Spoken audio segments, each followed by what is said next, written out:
It is Thursday, September 29th, and I'm with Miss Palmer out of Antioch Community High School.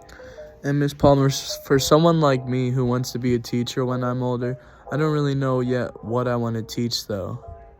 I'm a special ed teacher, and this is my 4th year at Antioch, and I have my bachelor's in special education from Illinois State, and currently working on my master's towards educational leadership. Special education seems like it'd be a really cool field to teach, but I feel like I'd struggle a ton in that. So with my field of special education, all the kids I work with normally have some sort of deficit area. Either they struggle in a content or behavior.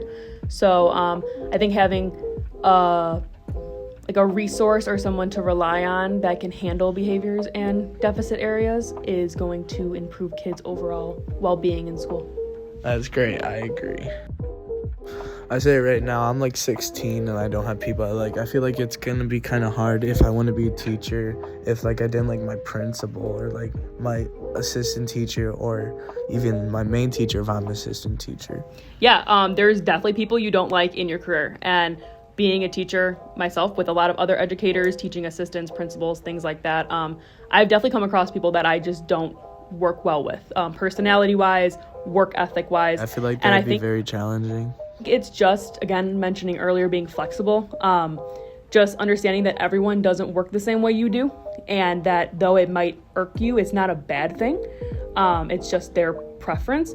So again, being patient and trying, it sounds bad, but trying to limit the engagement you have with that person, not cutting them off completely, but if you can work with other people that you work better with, go that route. But when you do work with them, just be patient. Even if I don't like them though, sometimes it's hard to just avoid them. You can't avoid them every time. Sometimes you can move with them or you're in a group with them. I think it's really just being open. I've had many conversations where I've had to sit down with another teacher and be like, listen, this isn't working out. Either our personalities aren't jiving or the way we do things isn't working. And from there, there's no way to get out of that if they're not going to switch you.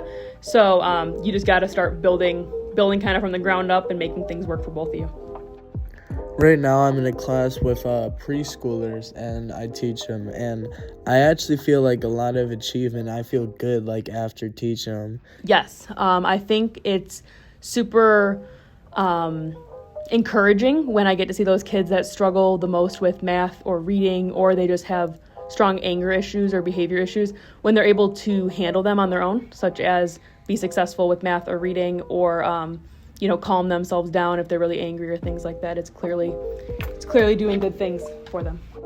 I know I want to be a teacher, but I don't know what field I would want to teach. So I always knew I wanted to be a teacher. I don't know why, but I picked special ed because my dad's best friend, his daughter, her name is Heather, and she's 32 years old, and she has severe disabilities. So I've been working with her my entire life since I was a kid. And then in high school, I was part of the Best Buddies program. So I worked with a variety of kids, from students with autism and Down syndrome to students that have academic disabilities. So that just kind of drove me into this field. That's a really great way to come into this field. I also feel it's a lot of people don't think it's as motivating. Teachers definitely should get paid more for what they do. They don't get paid enough. I agree. I think that teachers are very underpaid for all of the time and effort they put in. So not only during the day, but for example, to be a teacher, you have to be prepped and prepared to come to school every day. Yeah, homework every day, test every day, random kids not being there. So you have to do a lot of work at home, a lot of work on the weekends. And also the amount of effort that goes into getting the degree. There's a lot of time. So I think that deserves more compensation. But also, if you think about it, any career in the world started with a teacher. So I think that they deserve more credit and money for what they do.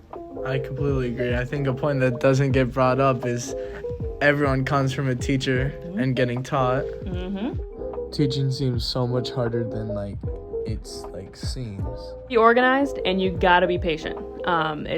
If you want to be a teacher, you have to know what's going on all the time in your classes and with your kids. And you also got to be patient. You're going to come across kids that are going to push your buttons, and they're going to want to get a rise out of you. So you just need to know how to handle them and Also put yourself in a position where you don't always need to be like a professional. Some kids just need someone to talk to. Some kids just want someone to relate to and know that everyone's not like out to get them if they don't like school. So just being people's support regardless of if that's just a person for them or the teacher. Yeah, I think that's a very good point. And thank you so much for like talking with me about it. Absolutely. Thank you for having me.